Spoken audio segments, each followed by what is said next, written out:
ಉಮ್ಮದಿ ಹೆಂಗಾಯ್ತು ಮಕನಾಪುರ ಹೆಂಗಾಯ್ತು ಅನ್ನುವಂತ ಪವಾಡಗಳು ಏನೇನು ಅದಾವು ಏನೇನು ಮುಚ್ಚಿ ಕುಂತಾವು. ಹೌದು, ಅವೆಲ್ಲ ಬಿಚ್ಚಿ ಹೇಳುವಂತ ಕೆಲಸ ಇಲ್ಲಿ ನಡಿಬೇಕು. ನಡಿಬೇಕಲ್ಲ, ಅಡಿಕೆ ಕೂತಂತ ವಿಷಯ.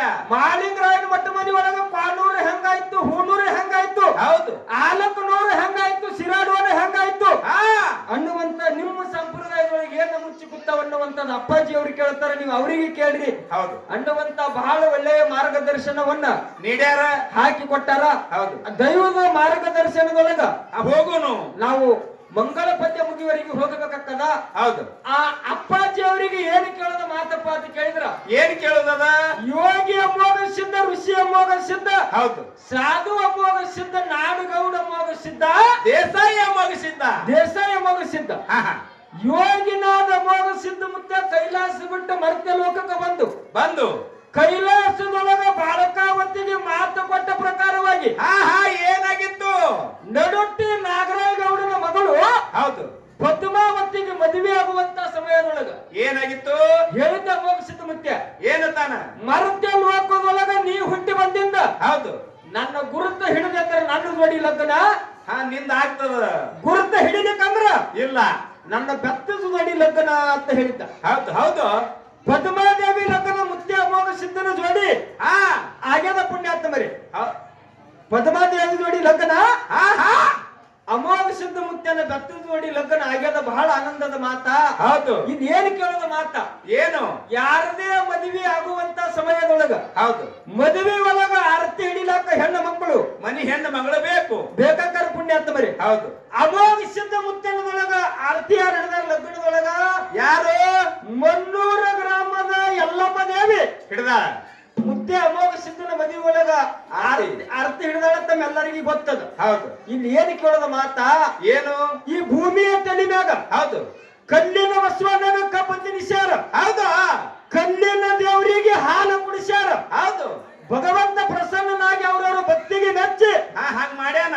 ಸಗುಣ ರೂಪವನ್ನ ಧಾರಣ ಮಾಡಿ ಹೌದು ಕುಡಿದಾನ. ಹೌದು, ಮುದ್ದೆ ಅಮೋಘ ಸಿದ್ಧನ ಲಗ್ನದೊಳಗೆ ಆದಿಶಕ್ತಿ ಯಲ್ಲಮ್ಮ ದೇವಿ ಆರತಿ ಹಿಡಿದಾಳ. ಹೌದು, ಒಬ್ಬ ಭಕ್ತ ನಮ್ಮ ಪಾಲೆ ಓದದ, ನಮ್ದು ಭಕ್ತಂದಲ್ಲ, ಭಕ್ತಂದದ. ಹೌದು, ಒಬ್ಬ ಭಕ್ತ ಮನ್ನೂರ ಗ್ರಾಮದ ಯಲ್ಲಮ್ಮ ದೇವಿಗೆ ಎಡಿ ಹಿಡಿಲಕ್ಕ ಹೊಂಟಂತ ಸಮಯದೊಳಗ ಏನಾಗಿತ್ತು? ಇನ್ನೊಬ್ಬ ಭಕ್ತ ಕೇಳ್ತಾನ, ಏನಂತಾನ? ಯಪ್ಪ ಎಲ್ಲಿಗೆ ಹೊಂಟಿನಿ ಅಂತ ಕೇಳ್ದ. ಹೌದು, ಆದಿಶಕ್ತಿ ಜಗನ್ನ ಮಾತೆ ಯಲ್ಲಮ್ಮ ದೇವಿಗೆ ನೈವೇದ್ಯ ಹಿಡಿಲಕ್ಕ ಹೊಂಟಿನಂದಾಗ ಕಲ್ಲಿನ ಮೂರ್ತಿ ಯಲ್ಲಮ್ಮ ನೈವೇದ್ಯ ಸ್ವೀಕಾರ ಮಾಡ್ತಾಳೆ ಮಗನ ಅಂದಾಗ, ಹೌದು, ಹ್ಯಾಂಗ ಸ್ವೀಕಾರ ಮಾಡುವುದಿಲ್ಲ ತೋರಿಸ್ತೀನಿ ಬಾ ಅಂತ ಅವನಿಗೆ ಕರ್ಕೊಂಡು ಹೋಗಿ ಹೌದು, ಮನ್ನೂರ ಗ್ರಾಮದ ಆದಿಶಕ್ತಿಯ ಗುಡಿ ಮುಂದೆ ನಿಂತು ಮನ್ನೂರ ಯಲ್ಲಮ್ಮ ದೇವಿಯ ಸ್ತೋತ್ರವನ್ನು ಮಾಡಿದಾಗ ಕಲ್ಲಿನ ಮೂರ್ತಿ ಒಳಗಿಂದ ಯಲ್ಲಮ್ಮ ದೇವಿ ಪ್ರಕಟ ಆಗಿ ಹೌದು, ಭಕ್ತನ ಕೈ ಒಳಗಿನ ನೈವೇದ್ಯ ಸ್ವೀಕಾರ ಮಾಡ್ಯಾಳ ಪುಣ್ಯಾತ್ಮ ಮರಿ. ಹೌದು, ಇಲ್ಲಿ ಏನು ಕೇಳೋದು ಅಪ್ಪ ಅವರಿಗೆ ಮಾತಂದ್ರ, ಏನ್ ಕೇಳುದು? ಮನ್ನೂರ ಗ್ರಾಮದ ಯಲ್ಲಮ್ಮ ದೇವಿಗೆ ಪ್ರಕಟ ಮಾಡಿ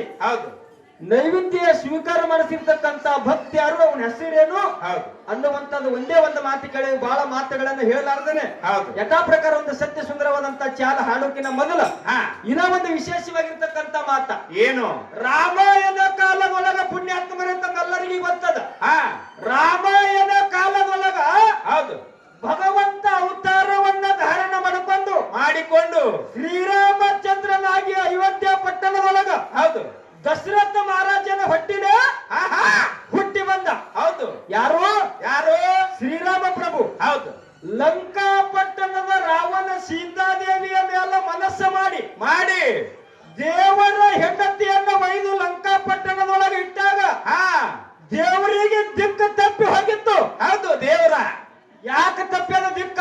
ಯಾಕ ದೇವರಿಗೆ ದಿಕ್ಕು ತಪ್ಪಿ ಗಿಡ ಹೈತಿದ್ದ ಸೀತಾ ಸೀತಾ ಅಂತ ಹೇಳಿ ಅಡವಿ ಅರಣ್ಯದೊಳಗೆ ತಿರುಗುತ್ತಿದ್ದ.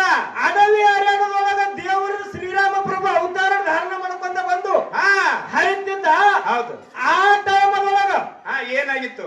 ರಾಮ ಭಕ್ತನಾಗಿರುವಂತ ನನ್ನಪ್ಪ ಹನುಮಂತ, ಹೌದಾ ರಾಮನ ಭಕ್ತ, ಲಂಕಾ ಪಟ್ಟಣಕ್ಕ ಸಮುದ್ರವನ್ನು ದಾಟಿ ಹಾರಿ ಹೋಗಿ ದೇವರ ಹೆಂಡತಿಯ ಸೀತಾದೇವಿಯನ್ನ ಸೋಮ ಮಾಡಿ ಇಂಥ ಪಟ್ಟಣದೊಳಗ ಇಂಥವನ ಆಸ್ಥಾನದೊಳಗ ಅದಾಳ ಯಪ್ಪ ಸೀತಾ ಮಾತೆ ಅದಾಳತ್ತ ದೇವರ ಹೆಂಡತಿಯ ಕೂನವನ್ನ ಹೇಳಿರ್ತಕ್ಕಂಥವ ರಾಮ ಭಕ್ತ ಹನುಮಂತ ಭಕ್ತ ಹೇಳ ಪುಣ್ಯಾತ್ಮರಿ. ಹೌದಾ?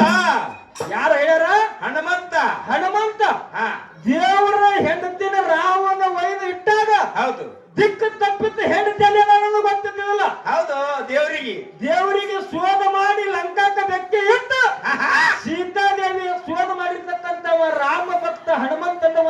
ಎಲ್ಲರಿಗೂ ಗೊತ್ತನ್ನುವಂತ ಮಾತು ಹೇಳಿ ಆಹಾ. ಯಥಾ ಪ್ರಕಾರ ಒಂದು ಸತ್ಯ ಸುಂದರವಾದಂತ ಚಾಲ ಹಾಡಿ ಹಾಡಿ ನಮ್ಮ ಅಪ್ಪಾಜಿಯವ್ರ ಮೇಳಿಗೆ ಬಾಳೆ ಹೋಗ್ತದ ಬಾಳೆ ಕೊಡೋನು ಸುರೇಶಣ್ಣ ಹಾ ಮಂಗಳಾರತಿ ಆಗಿಂದ ಹೌದು ಗಟ್ಟಿಯಾಗಿ ಅಪ್ಪ ಅವ್ರ ಕಾಲ 10 ಸಲ ಹಿಡ್ಕೊಳ್ಳೋನು. ಹಾ ಆದ್ರೆ ಈಗ ಮಂಗಳಾರತಿ ಆಗುತ್ತಾನ ಏನೇ ಈ ಮಗ ತಪ್ಪು ಮಾತಾಡಿದ್ರು ಕೂಡ ಹೌದು ತಮ್ಮ ಉಡಿಯೊಳಗೆ ಹಾಕೋಬೇಕಂತ ಮತ್ತೊಮ್ಮೆ ಅಪ್ಪಾಜಿ ಅವರಿಗೆ ಶರಣಾರ್ಥಿಗಳಂತ ಹೇಳಿ ಹೇಳಿ ಒಂದ್ ಜಾಲ ಹಾಡಿ ಮಹಾತ್ಮರಿಗೆ ಬಾಳೆ ಕೊಡು. ಆಯ್ತು ಆಯ್ತು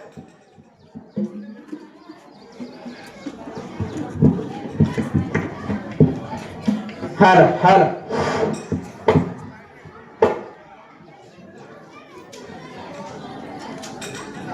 ಹಾಡ